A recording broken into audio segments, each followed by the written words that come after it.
Shalom, mes chers amis, voici la pensée divine numéro 133.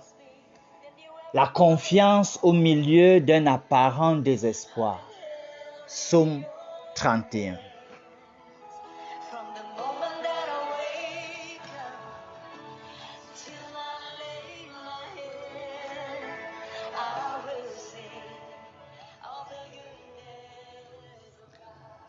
Dans sa détresse, David dépend entièrement de la miséricorde et la bonté divine.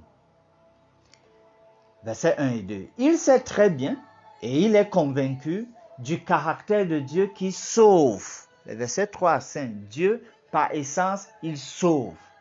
Donc, Dieu donne la victoire à ceux qui lui font confiance. Et il envoie le jugement à ceux qui le rejettent pour préférer d'autres dieux. On le voit au verset 6 à 8. Toutefois, la foi du psalmiste est de temps à autre secouée par l'intensité de ses souffrances, aussi bien physiquement que spirituellement. Alors, comme il se sent non assisté au point d'être découragé, versets 9 et 10 en parlent.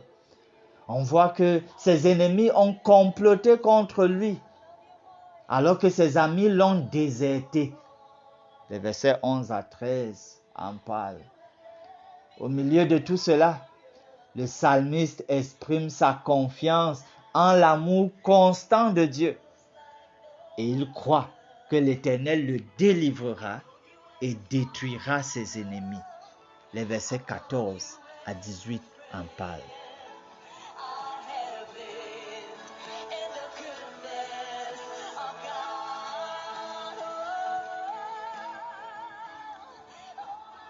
Donc, David est rassuré que le Dieu de sa confiance est immanquablement fidèle à son peuple.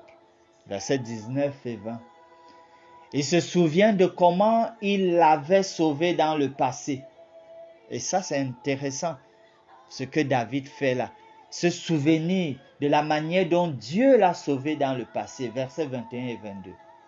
C'est pour cela qu'il encourage le peuple de Dieu à être patient et courageux en lui faisant confiance. C'est ce qui leur permettra de supporter toutes les difficultés. Versets 23 et 24. Cette expérience de David doit être la nôtre, chers amis.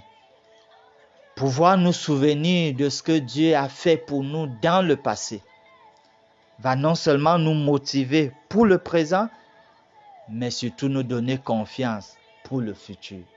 Prions. Oui Seigneur, tu es vraiment digne de confiance. Béni sois-tu. Merci pour tout cela. Daigne donc, je te prie, nous exaucer.